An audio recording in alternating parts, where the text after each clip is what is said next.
டிஜி film company, Magnus productions, Sabaris Sangamithra Soumya Anbumani தயாரிப்பில் SP Sakthivel இயக்கத்தில் குணாநிதி நடிக்கும் அலங்கு டிசம்பர் 27 முதல் திரையரங்குகளில். GT Holidays, South India's #1 travel brand. You know you are special when you're with GT Holidays. பயத்தை எதிர்கொள்றதுக்கான ஒரு மிகச்சிறந்த ஸ்ட்ராட்டஜியில ஒண்ணு வந்து பயத்தை எதிர்கொள்றது தான். நம்மளோட இயல்பான சைக்காலஜி தான். ரோட்ல கீழே விழுந்தோம்னா காயத்தை முதல்ல பார்க்க மாட்டோம், யாராவது நம்மளை பார்த்தாங்களான்னு பார்ப்போம். ஆனா நம்ம விளையாடப்பவே இன்னொருத்தன் விழுந்தான்னு இன்னொருத்தன் விழுந்தான், அடிபட்டுச்சா, எனக்கும் அடிபட்டுருச்சு அப்படின்னு சிரிப்போம். இப்ப இந்த குழந்தை என்ன சொல்லுதுன்னா, எங்கெல்லாம் கதவு திறந்திருக்கோ அங்கெல்லாம் எனக்கு பயம் வந்துடும். தென்னாலி ஆமா கமல் சொல்ற மாதிரி நான் என்றால் பயம், நீ என்றால் பயம். இல்யூஷன் தான் சார் வாழ்க்கை. இந்த இல்யூஷன்ல எதை பிடிச்சிக்கிறோமோ அதுவா நம்ம ஆகிறோம். இந்த குழந்தை தெரிஞ்சோ தெரியாமலோ, அவங்க சொல்லி கொடுத்தோ யார் சொல்லி கொடுத்தோ பயத்தை பிடிச்சிருச்சு.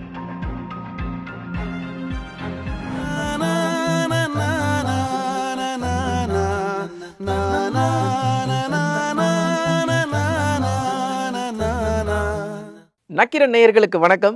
நான் விஜய் அரிக்கிறசுதன். மனங்கள் வர்சஸ் மனிதர்கள் சீக்வல் டு கதைகளில் ஜெய்சன் சார் அவங்க எடுத்த பல கவுன்சிலிங் பற்றி பேசிகிட்டு இருக்காங்க. இன்றைக்கும் அதே மாதிரி ஒரு கவுன்சிலிங் பற்றி தான் பேச போகிறோம். வணக்கம் சார். வணக்கம் சார். இப்போ ஒவ்வொருத்தரோட லைஃப்லேயும் ஒரு சில விஷயங்கள் காலத்துக்கும் மாறாது. அது முக்கியமான விஷயம். ஒரு பள்ளியை பார்க்க பயங்கரமாக இருப்பார், ஆனால் பயம் அப்படின்னு ஒரு பள்ளியை பார்த்தா எனக்கு பயம்னா அது பயம்தான். ஆமாம். ஒரு கரப்பாம்பூச்சியை பார்த்து பயம்னா பயம்தான். ஆமா. உயரத்தை பார்த்து பயம்னா பயம்தான்.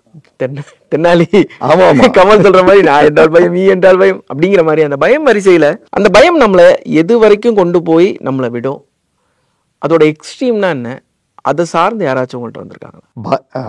அது சார்ந்து வந்தவங்களை பத்தி பேசுறதுக்கு முன்னாடி, பயம் எதுவரை கொண்டு போய் விடும் கேட்ட கேள்வி வந்து ரொம்ப முக்கியமான கேள்வி, ஆழமான கேள்வி. பயம் அப்படின்றது அதை சந்திக்கிற வரை உங்களை இழுத்துக்கிட்டு தான் போயிட்டு இருக்கும். அது கிட்டத்தட்ட நீங்கள் ஓடுறப்ப நாய் உங்களை துரத்துற மாதிரி தான். திரும்பி நின்று பார்க்காதவரை நாய்க்கே முடியாமல் போய் நின்னால் மட்டுமே தான் அது நிற்குமே தவிர, பட் மோஸ்ட்லி வந்து உங்களை அது வந்து துரத்த தான் செய்யும். ஓகே. பயத்தை எதிர்கொள்றதுக்கான ஒரு மிகச்சிறந்த ஸ்ட்ராட்டஜியில் ஒன்று வந்து பயத்தை எதிர்கொண்டுறது தான். வந்து பார்த்துக்கலாம். ஆமாம். அது ஏன்னா அது இப்போ எனக்கு நீச்சல் தெரியாதுன்னா, நீச்சல் தெரியாதுன்ற பயத்தை காலம் முழுக்க இறப்பு வரை கொண்டு போகலாம். நீச்சலை கற்றுக்கிறதுன்றது தான் அதற்கான தீர்வு. அதில் ஒன்றும் செகண்ட் தேர்ட் தாட்டே இல்லை. நம்ம ஒரு தீர்வு என்ன வச்சுருக்கோம்னா, நீச்சல் அடிக்கிற இடம் பார்த்து போகாமல் நம்ம ஒதுங்குவோம், இல்லைனா படிக்கட்டில் உட்காந்து குளிச்சுக்குவோன்றது ஆல்டர்னேட் தீர்வாக தான் வச்சுருக்கோம். ஆனால் பயத்தை வச்சுருப்போம். படிக்கட்டில் உட்காந்துருந்தாலும் பயம் இருந்துக்கிட்டே இருக்கும், இழுத்துருச்சுன்னா, வழுக்கிடுச்சுன்னா, விழுந்துருச்சுன்னா அப்படின்னு. அதனால் பயம்ன்றதை எதிர்கொள்கிறதுக்கு அதை நேரடியாக சந்திக்கிறத தவிர வேறு அதுக்கு தீர்வு வந்து இல்லை. அதை ஃபேஸ் பண்ணிடணும். அல்லது தவறான பயங்கள் இருக்கும். இப்போ நீச்சல் அடிக்க தெரியலன்றது ஓகே. நீச்சல் அடிக்க தெரிஞ்ச ஒருத்தன் தண்ணிக்குள்ளே இறங்கினதுக்கப்புறம் என்னமோ தெரில, எனக்கு நீச்சலே அடிக்க தெரியலன்னு சொன்னால் என்ன பண்ணுவீங்க? இது வந்து தெரியும் ஆனால் தெரியாது, அந்த கதை. அந்த மாதிரி பயங்களை தான் நம்ம வந்து கொஞ்சம் ஆழ் மனதில் போய் ட்ரீட் பண்ணணும். ஓகே. இப்போ நீங்கள் பயம்னு கேள்வி கேட்டதுனால அது சார்ந்து ஒரு அம்மாவும் ஒரு 8 வயது பெண் குழந்தை வராங்க, பேசுகிறாங்க, எல்லாம் இருக்குது. அந்த பெண் குழந்தைய கொஞ்சம் வெளியில் இருக்க சொல்லிட்டு இவங்க ஃபஸ்ட்டு பேசுகிறாங்க, அப்புறம் நான் பெண் குழந்தையை கூப்பிட்டு பேசுகிறேன். இவங்க என்ன சொல்கிறாங்கன்னா, அந்த பெண் குழந்தைக்கு வந்து திடீர்னு இப்போ இங்கே வந்து நாம் இருக்கோம், திடீர்னு நாம் 2 பேரும் இல்லை, இந்த குழந்தை இருக்குன்னா இந்த ஸ்க்ரீனுக்கு பின்னாடி இருந்து யாரோ ஒருத்தர் வந்து கத்தி எடுத்துகிட்டு வந்து குத்த போகிறாரு, அங்கிள் யாரோ நிற்கிறாங்க, என்னை வந்து இப்போ குத்திடுவாங்க அப்படின்னு பேசும். அது யாரோ இப்போ வெட்ட போகிறாங்க, யாரோ என்னை வந்து முகத்தை துணியை மூடி தூக்கிட்டு போயிடுவாங்க அப்படின்னு பேசிட்டே இருக்கு. இப்போ உட்காந்து இவங்க பேசி முடிச்சுட்டு அந்த பொண்ணை கூட்டிகிட்டு வராங்க. பொண்ணுக்கிட்டையும் ஜாலியாக நான் பேசுகிறேன், நல்லா பேசிகிட்ருக்கேன். நல்லா பேசிகிட்டு இருக்கும்போது அந்த பொண்ணோட நேரமோ என்னமோ அங்கே வந்து பவர் போகுது. நல்ல ஒரு பெரிய காஃபி ஷாப் அது, அதில் உட்காந்து பேசிகிட்டு இருக்கோம். பவர் போகுது. பவர் போனால் திரும்ப வந்துடும். அவங்க அந்த உள்ளே போய் சுவிட்ச் ஆன் பண்ணுறது என்ன அதிகபட்சம் ஒரு 60 செகண்ட் கூட ஆகாது. இந்த பவர் போனது தான் அம்மா கையை பிடிச்சிச்சு, அம்மா அந்த பின்னாடி யாரோ இருக்காங்கம்மா, வெட்ட போகிறாங்கம்மான்ட்டு அது வேர்க்க ஆரம்பிக்குது. சும்மா ஒரு 1-1.5 நிமிஷத்துக்குள்ள உடம்பெல்லாம் லேசாக ஆடுது. நடுங்க ஆரம்பிச்சிருச்சு. ஆமாம், இதுதான் நடக்குது. இப்போ நான் மெதுவாக வந்து பேசி அம்மாவை வந்து வெளியில் அனுப்புகிறேன். அதுக்கே கொஞ்சம் அது பயப்படுது. அம்மா இருமான்னு. அப்புறம் நான் குழந்தைகள்கிட்ட பேசுகிறதுல நிறைய முறைகள் இருக்குது. ஒரு முறை வந்து ஐயோ எனக்கும் இந்த பயம் இருக்கே அப்படின்னு ஆரம்பித்தா, அங்கிள் உங்களுக்கும் இந்த பயம் இருக்கா? ஆமாம். ஓகே. அடுத்து வேற கரண்ட்டு போச்சுன்னா எனக்கு நீங்கள் பக்கத்தில் இருப்பீங்களா? நீங்கள் இருந்தீங்கன்னா நான் பொழைச்சிக்குவேன் அப்படின்னு பேச ஆரம்பிக்கிறேன். ஸோ இப்போ எப்போவுமே நமக்கு வந்து நம்மளோட இயல்பான சைக்காலஜி தான். ரோட்டில் கீழே விழுந்தோம்னா காயத்தை முதல்ல பார்க்க மாட்டோம். முதல்ல நாம் வந்து யாராவது நம்மளை பார்த்தாங்களான்னு பார்ப்போம். அது வந்து செல்ஃப் எஸ்டீமில் இருக்கிற பிரச்சனை. ஆனால் நம்ம விளையாடுறப்பவே இன்னொருத்தன் விழுந்தான்னு வைங்களேன், அப்புறம் இன்னொருத்தர் விழுந்துட்டான்டா, இன்னொருத்தன் விழுந்தான், அடிபட்டுச்சா, எனக்கும் அடிபட்டுருச்சு அப்படின்னு சிரிப்போம்.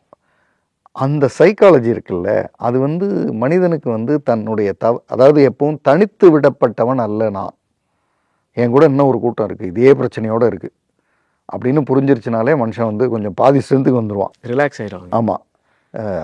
கடன் இருக்குது சார், உங்கள்கிட்ட மட்டுமா யாருக்கு, என் கடனை கேட்டேன்னு வச்சுக்க அப்படின்னு சொல்கிறது இருக்குல்ல, அப்படியா, ஓ அப்போ எல்லாருக்கும் இப்படி தான் இருக்குதா அப்படின்றதுல அவனுக்கு ஒரு ரிலாக்ஸேஷன் அவனுக்கு. இப்போ இந்த பொண்ணுக்கு வந்து எனக்கும் இந்த பிரச்சனை இருக்குது அப்படின்னு சொன்னதும் அதுக்கு ஒன்றும் பேச முடியல, அதுக்கு ஆக்சுவலாக நம்ப முடியல. உங்களுக்கு யார் வருவா அப்படின்னா, எனக்கு வந்து ஒருத்தர் பெரிய ஒரு கடப்பாரை ஒன்று எடுத்துகிட்டு வந்து குத்துவார். அப்புறம் ஒருத்தர் வந்து நம்ம இது இருக்குல்ல அம்பர்லா, அதை வந்து அந்த அம்பர்லாவை அப்படியே எடுத்துகிட்டு வந்து முன்பக்கம் கம்பி இருக்குல்ல அதால் இந்த பக்கம் குத்திடுவார். அதெல்லாம் நான் அப்போ அப்படியே பார்த்து பயந்துருக்கேன் அப்படின்னு நானும் பேசுகிறேன். அந்த குழந்தை என்ன டோனில் பேசிச்சோ அதே டோன்லேயே பேசுகிறேன். அது அம்மா வந்து போகிறது இப்போ அதுக்கு மெதுவாக, ஏன்னா இயல்பாயிடுச்சு. இல்லை, எதிரில் இருக்கிற ஸ்டோரி இன்ட்ரெஸ்ட் ஆயிடுச்சு, அதனால அம்மா போச்சு. அம்மாலாம் பிரச்சனை இல்லை, அம்மா பிரச்சனை கிடையாது, நம்ம ஸ்டோரி நல்லா இருக்கு, எப்படி உங்களுக்கு அப்படின்னு. என்னன்னே தெரியல எனக்கு இப்படிலாம் வருது அப்படின்னு அந்த பொண்ணு கேட்குற கேள்விக்கெல்லாம் நான் பதில் சொல்லிகிட்டே இருக்கேன். கொஞ்சம் எப்போவுமே அவங்க கேட்குற கேள்விகளுக்கு பதில் சொல்ல ஆரம்பித்து அவங்களுக்கு அதில் ஒரு நிறைவு வந்துருச்சுன்னு வைங்களேன், எனக்கும் அப்படி தான் அப்படின்னு சில வார்த்தைகள்லாம் க்ளூ அப்படி வரும். அப்படின்னா அந்த பொண்ணுக்கு ட்ரஸ்ட் வந்து டெவலப் ஆகுதுன்னு அர்த்தம். இப்போ அது டெவலப் ஆனதும் நான் கேட்குறேன் அந்த பொண்ணுக்கிட்ட, அப்போ உனக்கு அப்படின்னு. நான் நல்லா தான் இருந்தேன் அங்கிள், எப்போ தெரில திடீர்னு அப்படியே யாரோ ஒருத்தர் வருவார் அப்படியே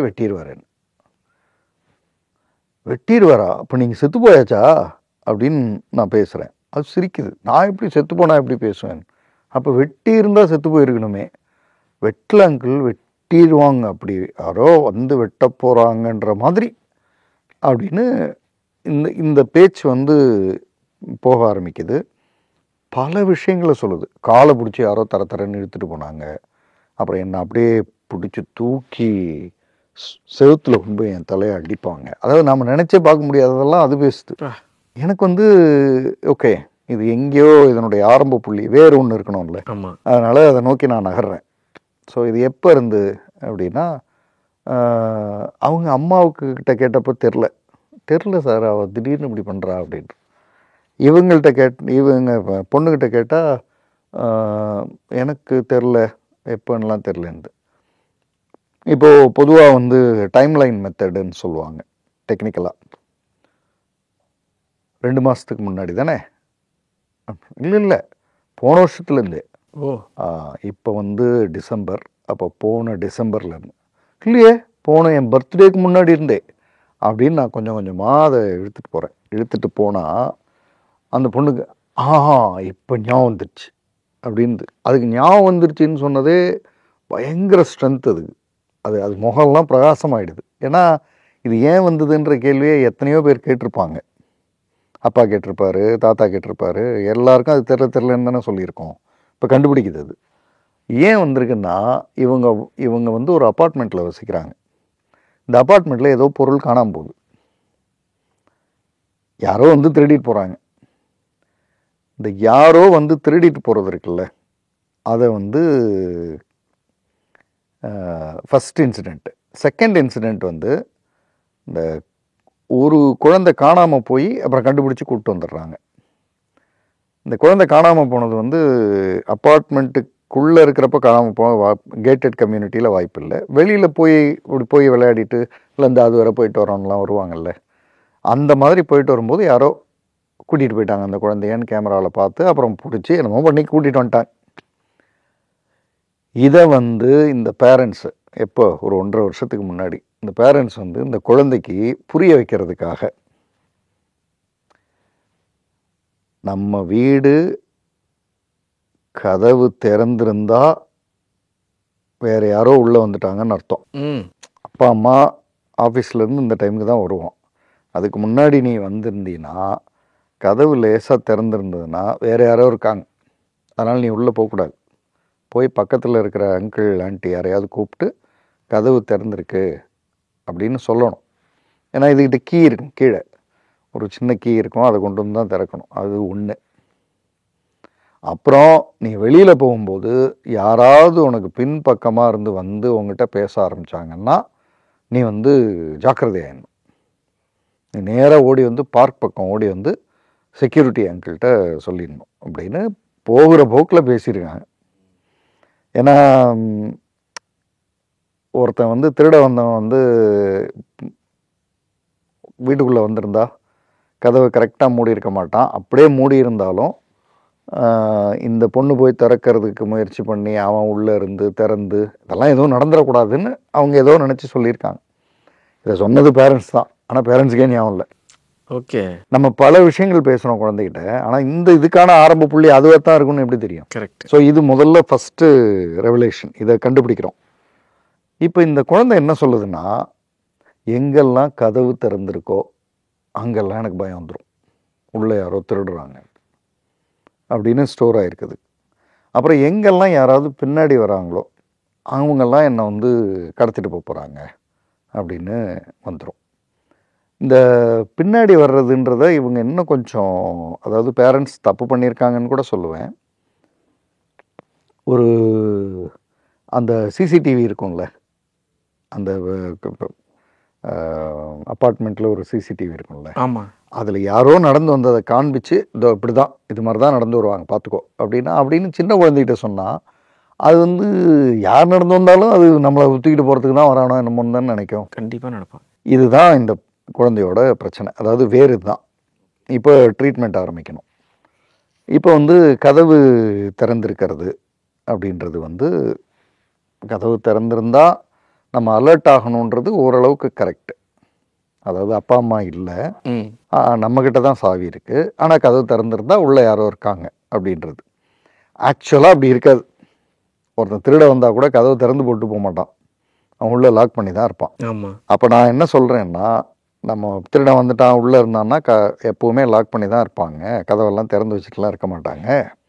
ஸோ நீ போய் கதவை திறக்கும் பொழுது உள்ளே இருந்து திறக்காமல் இருந்தால் என்ன அர்த்தம்னு கேட்குறேன். அதாவது பூட்டை திறந்தால் திறந்துடணும், உள்ளே தாழ்பால் போட்டிருந்தா திறக்காதில்ல, அப்போ என்ன அர்த்தம் அப்படின்னா உள்ளே யாரோ இருக்காங்க. யார் இருப்பா? அப்பா அம்மா தான் இருக்கணும். அப்பா அம்மா இன்னும் வரல, அப்போ யார் இருக்கா? யாரோ இருக்காங்க. அப்போ நீ என்ன பண்ணணும்? அப்போ நான் வேகமாக போய் பக்கத்து ஆண்டி அங்கிள்கிட்ட போய் சொல்லிடணும். ரைட், இது ஒன்று. அதாவது இந்த கதவுன்றதுக்காக சின்னதாக சொன்னது.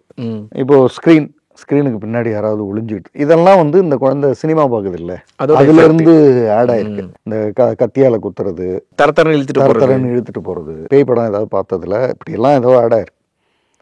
இப்போ நம்மளை எதோ இழுத்துட்டு போகிறது அப்படின்ற மாதிரி இருக்கிறப்போ என்ன பண்ணணும்? யாரோ இதுக்கு முன்னாடி யாராவது இருந்தால் என்ன பண்ணணும்னா, ஒரு சின்ன எக்ஸசைஸ் அந்த குழந்தைக்கு நான் பண்ணுறேன். அதாவது இந்த உலகத்திலேயே ரொம்ப அந்த குழந்தைக்கு புரிய வைக்கிற மாதிரியான லாங்குவேஜில் நான் பேசினதை இங்கே பேச முடியாது, ரொம்ப லென்த்தியாக போகும்.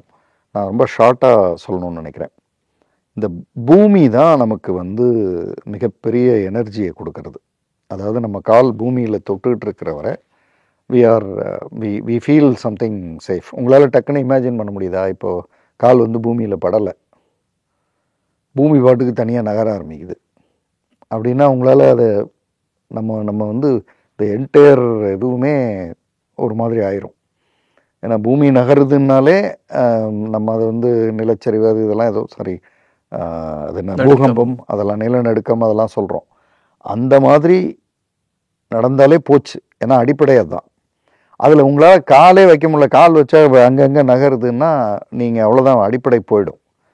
அப்போ மிக மிக நம்மை அறியாமல் உளவியலாக நமக்கு இருக்கிற ஒரு எனர்ஜி வந்து பூமி. அதனால் இந்த குழந்தைக்கு வந்து காலை வந்து பூமியில் வைக்க சொல்லி, பூமியிலிருந்து எனர்ஜி கால் வழியாக உடம்பு முழுக்க வருதுன்றதுக்கான ஒரு சிறு எக்ஸசைஸை செய்கிறேன். செய்யும்போது இப்போது அந்த பொண்ணு வந்து சாதாரணமாக உட்காந்துருக்கிறது, அந்த எக்ஸசைஸ் செய்ய செய்ய இந்த எனர்ஜி உள்ளே வந்ததில் ஸ்ட்ராங்காக உட்கார்றதுன்ற மாதிரி அது உடல் அமைப்பெல்லாம் மாறுது.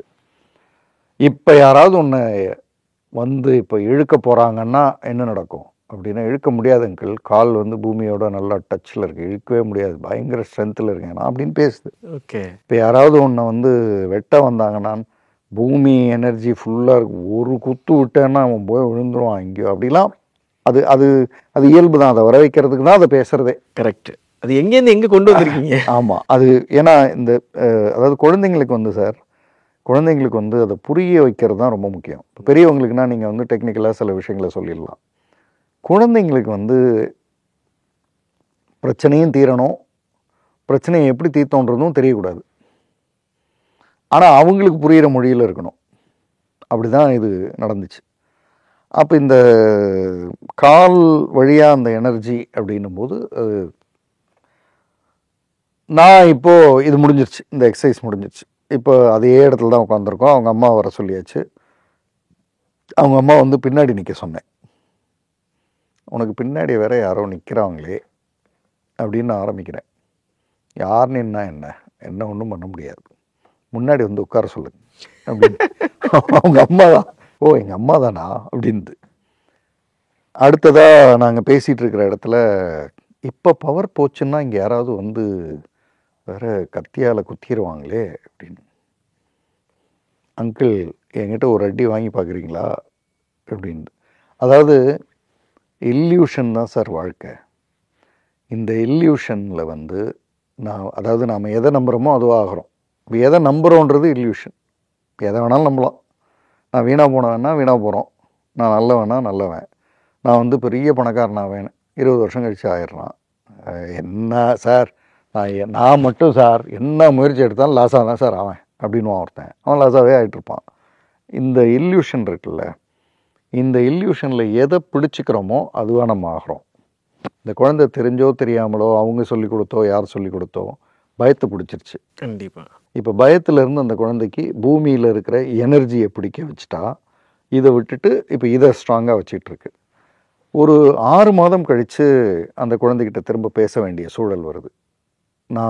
நான் வந்து வாலண்டரியாக அதை வைக்கிறேன். ஏன்னா இதையும் பிடிச்சிக்கிட்டு இருக்கிறது தப்பு. இப்போ இந்த 6 மாதமாக என்ன நடந்ததுன்னா, ஸ்கூலில் ஒருத்தர் பின்னாடி வந்தார், அங்கிள் வரட்டும் முன்னாடி வரட்டும் வச்சு ஒன்று வைக்கிறேன், அவர் பாட்டுக்கு போயிட்டார் அங்கிள் பின்னாடி வர்ற யாருமே என்கிட்ட சண்டைக்கே வர மாட்டேங்கிறாங்க அப்படியெல்லாம் அதுக்கு அந்த ப்ராப்ளம் தீர ஆரம்பிச்சிருச்சு. அப்போது இந்த பூமியிலேருந்து ஒரு எனர்ஜி கிடச்சிக்கிட்டு இருக்குல்ல, அது உனக்கு இப்போ தேவையா அப்படின்னா அதுக்கு ஒரு குழப்பம் வருது. தேவைதான் இல்லை, தேவையில்லை, நான் தான் ஸ்ட்ராங் ஆகிட்டேன். மெதுவாக அதுக்கு புரிய வச்சு, பூமியில் இருக்கிற எனர்ஜி கூட உனக்கு தேவையில்லை, ஏன்னா நீ இந்த 6 மாதமாக எடுத்திருக்கல்ல, அதுவே போதும், அதுவே உனக்கு லைஃப் லாங் அப்படின்ற இடத்துக்கு கொண்டு வந்து கையை கொடுத்துட்டு போயிடுது. சிம்பிள். இவ்வளோ விஷயத்த அதாவது பேரண்ட்ஸ் வந்து குழந்தைகள்கிட்ட சேஃப்டின்ற பேரில் எதையாவது சொல்லிடாமல் தெளிவாக அதை அதாவது பின்னாடி யாராவது வந்தால் உனக்கு ஏதாவது நடக்க போகுதுன்னா, பின்னாடி வர்றவனை பூரா அது சந்தேகிக்கிறாளாக மாறிடும். நம்ம வீட்டில் வந்து உள்ள லைட் நீ வெளியில் இருக்க, உள்ள லைட் எரியுதுன்னா திருட வந்துட்டான்னு அர்த்தம்னா, வேறு யார் இருந்தாலும் அது திருட வந்துட்டான்ட்டு ஓடுவோம். ஸோ சில விஷயங்களை கொஞ்சம் யோசித்து அவங்க சொல்லணும். அதில் வந்த பிரச்சனை இது. குழந்தைகளை பக்குவப்படுத்துறதுக்கு முன்னாடி நீங்கள் பக்குவமாக நடந்துங்க அப்படிங்கிறது தான் நீங்கள் இதோட சாராம்சம் நினைக்கிறேன். ஓகே, நன்றி சார். நக்கீரன் டிவிக்கு சப்ஸ்கிரைப் செய்யுங்கள். உங்கள் ஆதரவே எங்கள் பலம். ஆசிரியர்களுக்கு நண்பனாகவும் மாணவர்களுக்கு ஆசானாகவும் திகழும் தேர்வு வழிகாட்டி. ஒவ்வொரு பாடத்திற்கும் அனுபவமிக்க ஆசிரியர்களின் துல்லியமான தெளிவான விடைகள். CNC இருக்கு, தேர்வு பயம் எதற்கு? இது தீரன் பப்ளிஷிங் ஹவுஸ் விற்பனை வெளியீடு.